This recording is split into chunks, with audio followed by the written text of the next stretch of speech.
Hello बच्चों, welcome to Saumya maths classroom. I hope आप सब बहुत अच्छे होंगे और मुझे उम्मीद है कि आपका रिज़ल्ट बहुत अच्छा गया होगा। आपने बहुत अच्छे नंबर गेन किए होंगे और अब आप बिल्कुल ये सोच रहे होंगे कि आगे कौन सी स्ट्रीम लेनी है। तो क्लास 11th वाले बच्चों के लिए, यानी जो आप क्लास 10 से 11th में गए हैं, उनके लिए मैंने पहले से एक वीडियो डाल रखा है। तो वो वीडियो आपको इस कमेंट सेक्शन में कमेंट सेक्शन में भी हो सकेगा तो, और वरना डिस्क्रिप्शन बॉक्स में पिन करके मिल जाएगा, तो उसे आप देख सकते हैं। उसके हिसाब से आप अपनी स्ट्रीम का चुनाव कर सकते हैं। और उसके बाद में जो ग्रेजुएशन में जाने वाले बच्चे यानी जो क्लास 12th पास करके आए हैं, उनको मैं सजेशन देती हूँ कि प्लीज़ अपने इंटरेस्ट को बिल्कुल मत छोड़िए, इंटरेस्ट के हिसाब से चुनिए चीज़ों को। उसके साथ में एक चीज़ ज़रूर देख लीजिए कि केवल इंटरेस्ट की बात नहीं है, क्या ऐसा है कि आप कुछ करना चाहते हैं और आपके पास इतनी जानकारी है कि अगर आप कुछ स्पेसिफिक करना चाहते हैं, जैसे कि आप डॉक्टर बनना चाहते हैं, तो अब बच्चों के अंदर इतनी जागरूकता है और आपके पास मोबाइल होगा तो आप ये जानते होंगे, आप ये पता कर सकते हैं कि अगर आपको मेडिकल करना है, अगर आपको डॉक्टर बनना है, तो उसके लिए आपको बीएससी करनी होगी या बीएससी नर्सिंग करनी होगी या इस तरह के कोर्सेज हैं। तो प्लीज़ अपने इंटरेस्ट को ज़रूर ध्यान रखिए। आप जो चीज़ बनना चाहते हो उस हिसाब से पढ़ाई कीजिए और कभी भी दोस्तों के चक्कर में पढ़कर के कोई सब्जेक्ट या कोई स्पेसिफिक कोर्स मत चुनिए। कई बार ऐसा होता है कि आप अपने दोस्तों की वजह से कुछ चीज़ों को चुन लेते हैं, बाद में आपको लगता है कि आपके काम की नहीं है। देखिए, दोस्ती निभाना एक अलग की बात होती है। कोई किसी भी बैकग्राउंड से हो, कोई किसी भी फील्ड से हो, दोस्ती एक सबसे खूबसूरत रिश्ता होती है जो किसी भी तरह से निभाई जा सकती है। तो इसके लिए अपना भविष्य दांव पे ना लगाएं। ज़रूरी नहीं है कि आपका दोस्त जिस सब्जेक्ट को पढ़ रहा है आप उसे पढ़ेंगे तभी आप उसके सच्चे दोस्त हैं। और इससे भी अच्छी बात होगी कि अगर आपका एक दोस्तों का ग्रुप हो, 10 लोगों का ग्रुप हो, तो उसमें हर तरह का स्किल रखने वाला पर्सन हो।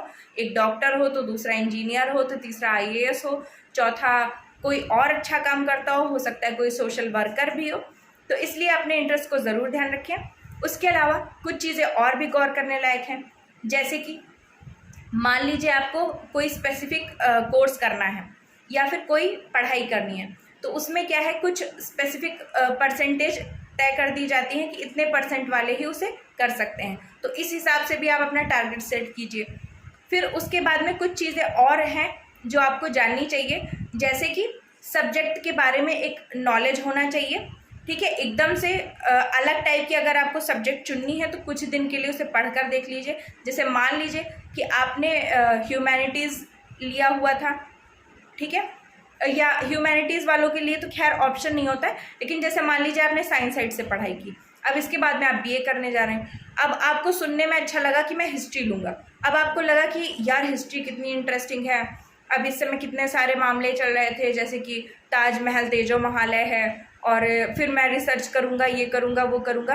कई बार क्या होता है कि देखिए वो आपके लिए थोड़ा सा डिफ़िकल्ट हो जाता है। तो अगर हो सके तो किसी बड़े से सलाह ले लीजिए, और लेकिन फिर भी बिना मतलब की सलाहों पर मत जाइए। पर आप क्या कर सकते हैं, जैसे कि एक बुक ले लीजिए और उसे पढ़ कर देख लीजिए। कई बार क्या होता है, बच्चे बिना जाने बूझे कोई भी सब्जेक्ट पिक कर लेते हैं और बाद में क्या होता है, उनके लिए उसको बियर करना काफ़ी मुश्किल हो जाता है। तो इसलिए आप क्या कर सकते हैं, अच्छे से प्रॉपरली पढ़ करके कोई सब्जेक्ट चूज़ करिए और उसके बाद में उसे आराम से अपना 3 साल निपटाइए। दूसरी बात है कि कई बार क्या होगा, जब आप ग्रेजुएशन करेंगे, अक्सर अरे पागल हो क्या, ये करने का क्या फ़ायदा है, इतने सारे कोर्सेज हैं, कर लो, कहीं जॉब बड़े आसानी से मिल जाएगी। देखिए, जॉब आपको करना ही है, कुछ भी हो, आपको भगवान ने पेट दिया है तो आपको उसे पालना ही है। लेकिन इसका मतलब ये नहीं है कि आप अपनी ज़िंदगी का पूरा चार्म खो दें केवल एक जॉब की वजह से। ठीक है, तो कई बार क्या होता है, बच्चों को देखा गया है कि जैसे कोई ग्रेजुएशन कर रहा है, अब लोग उसमें बोलने लगेंगे अरे मेरा बेटा तो देखो उसने 12th के बाद ही पॉलीटेक्निक कर लिया। अपने घर वालों की सिचुएशंस भी देखिए, कई बार ऐसा होता है कि घर वाले बहुत कुछ कराना चाहते हैं पर नहीं करा पा रहे होते। तो आप जहाँ पर भी हैं, जैसे भी हैं, उसी सिचुएशन में आप बहुत अच्छा कर सकते हैं अगर आप उस चीज़ पर डटे रहते हैं।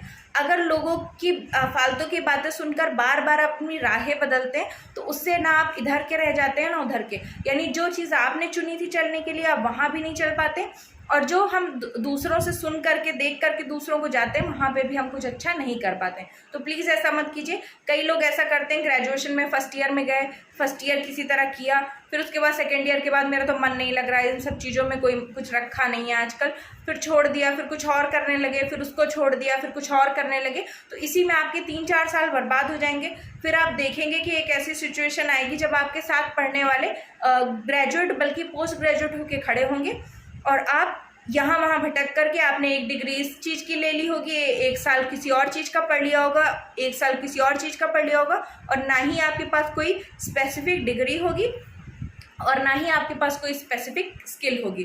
तो फिर आप मजबूर हो जाएंगे कुछ ऐरा वगैरह भी काम करने के लिए तैयार होना पड़ेगा आपको। तो इसलिए जो भी चीज़ चुनिए उस पर डटे रहिए। पहले से बाद में इतना दिमाग लगाने से अच्छा है पहले से दिमाग लगाकर काम करिए।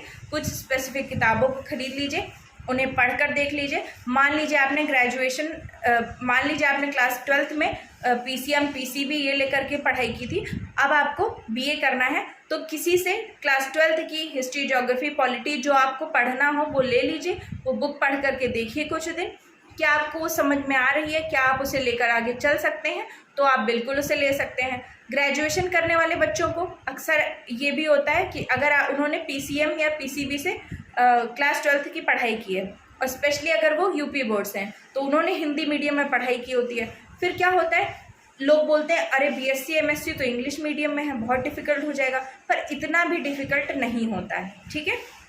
लेकिन तब जब आप मेहनती हों, तब जब आप अपना दिमाग बिल्कुल खुला रखते हो और चीज़ों को सीखने की कोशिश करते हो, तो पहले आप उसे भी पढ़ के देख सकते हैं।